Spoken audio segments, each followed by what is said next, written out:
الفلوس بقى لها أكتر من 100 سنة وهي اللي بتحرك الكورة. تخيل معايا كده في أواخر القرن ال 19 كان عيب وحرام إن لاعب الكورة ياخد مرتب أصلا. وخش بالزمن معايا للستينات تلاقي لعيبة الكورة بقى نجوم مجتمع معاهم فلوس وشهرة.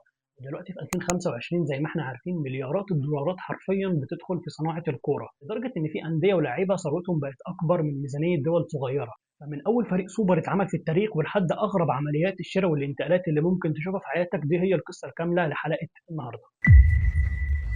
تعالَ كده معايا نرجع بالزمن لسنة 1870. أكبر فضيحة في الكورة وقتها كانت مجرد شك إن في لاعب اسكتلندي بياخد فلوس عشان يلعب في نادي اسمه داروين اف سي. ومعلومة كده للي ما يعرفش، وقتها الكورة كانت لعبة هواة، يعني ممنوع تنتقل من فريق لفريق تاني بفلوس أو ممنوع أصلا إن أنت تاخد مرتب. وعشان كده الفرق اللي كانت مسيطرة هي فرق الجامعات والمدارس الكبيرة اللي لعبتها أولاد ناس أغنياء عندهم وقت وفلوس إن هم يلعبوا كأس إنجلترا وكمان كتسلية.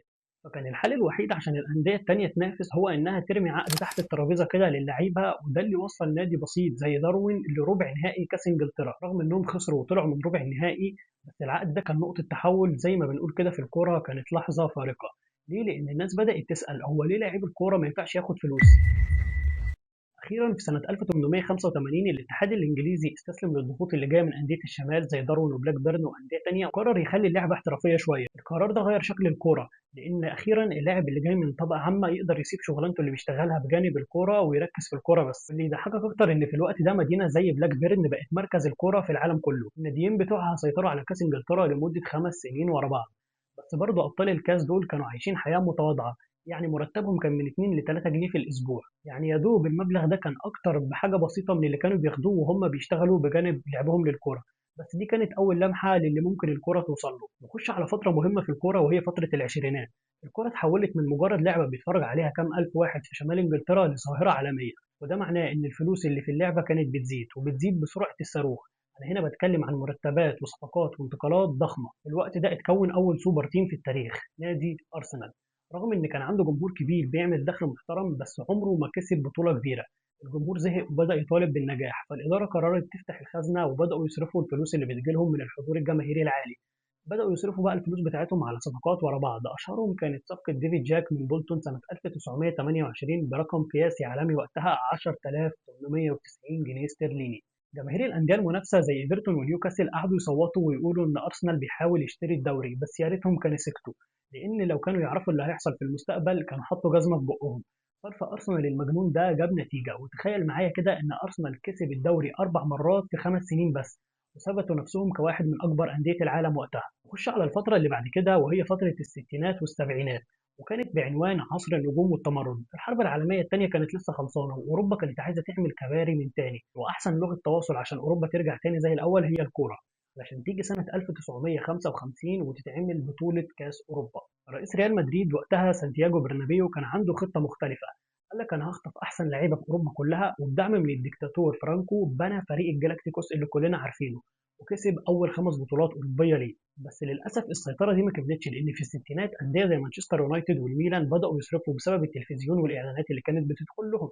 الاتحاد الإنجليزي اضطر وقتها إنه يلغي سقف المرتبات، وهنا نظرة الناس للعيبة اتغيرت لأنهم بقوا نجوم عالميين. الوقت ده بقى كان وقت صعود نوع جديد من النجوم اللي هو السوبر ستار، اللاعب اللي مشهور جوه الملعب وبرضه مشهور بره الملعب. هنا دخل على الخط جورج بيست، أول لاعب من نوعه. نجم مانشستر يونايتد المتمرد رفض فكرة إن لاعب الكورة لازم يكون منضبط. الكاريزما بتاعته حولته لأسطورة، كان بيقول إنه بيصرف مرتبه كله على الخمرة والستات والعربيات السريعة.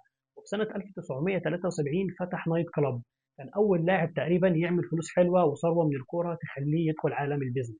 فترة الثمانينات بقى كانت فترة مختلفة شوية، لأن فجأة بيظهر لاعب موهبته أسطورية لدرجة إنه ممكن يكسب دوري لوحده، واللاعب ده هو دييجو أرماندو مارادونا.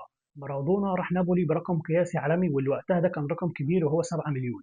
الناس كلها استغربت ازاي نابولي نادي مش بينافس ومن منطقة شعبية يقدر يجيب واحد من أغلى لعيبة العالم.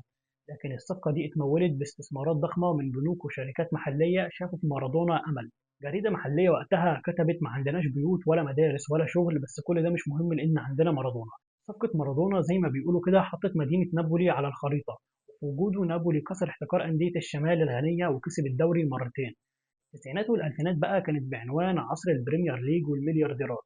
في سنة 1992 الدوري الإنجليزي غير جلده وبقى اسمه البريمير ليج، ومضى عقد بس تلفزيوني خيالي، ووقتها أسعار الانتقالات انفجرت والموضوع بقى عبثي شوية. نادي بلاك بيرن روفرز حاول يقلد الكبار، رجل أعمال غني ضخ ملايين في النادي وحولهم من فريق درجة تانية لفريق بينافس على البريمير ليج، وفعلا وقتها قدروا يكسبوا الدوري الإنجليزي. وقتها نادي ليدز يونايتد حاول يقلدهم وأخد قروض من البنوك، ولكن النهاية كانت كارثية ويهبطوا للدرجة الثالثة. وهنا بقى ظهر ديفيد بيكهام، أول لاعب يفهم العلاقة بين شكله وبين فرص الإعلانات اللي ممكن تجيله. وكان ذكي جدا وكان مركز على البيزنس بجانب الكورة. بعدها المليارديرات بدأوا يشوفوا الأندية كفرص استثمار. روبن إبراموفيتش اشترى تشيلسي وحوله لقوة عظمى بتنافس على كل البطولات. حتى لو ما كانش بيكسب بطولات كبير، لكن كان بيستفاد من بيع وشراء اللعيبة.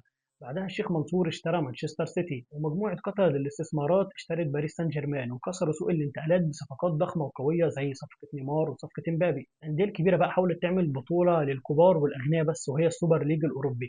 لكن الخطة فشلت والبطولة ما كملتش بعد غضب طبعا كبير من الجماهير. ما هو برضه ما ينفعش ناخد بطولة بجدية ويكون فيها توتنهام كعضو مؤسس. العصر الحالي بقى اللي احنا بنعيشه وهو بعنوان فلوس السعودية، وفجأة يظهر دوري ما كانش قوي لكنه ظهر بفلوس مجنونة أكتر، وهو الدوري السعودي للمحترفين. في ديسمبر 2022 النصر مضى مع كريستيانو رونالدو بمرتب خرافي، وقتها كان 172 مليون في الموسم الواحد. والمشروع السعودي بعدها بدأ يتطور وبدأوا يصرفوا فلوس مجنونة على كل الصفقات. بس الأهم من كل ده، اللعيبة هيعملوا إيه بالفلوس دي؟ ممكن يبصوا على اللي عمله ديفيد بيكهام في أمريكا ويستثمروا زيه.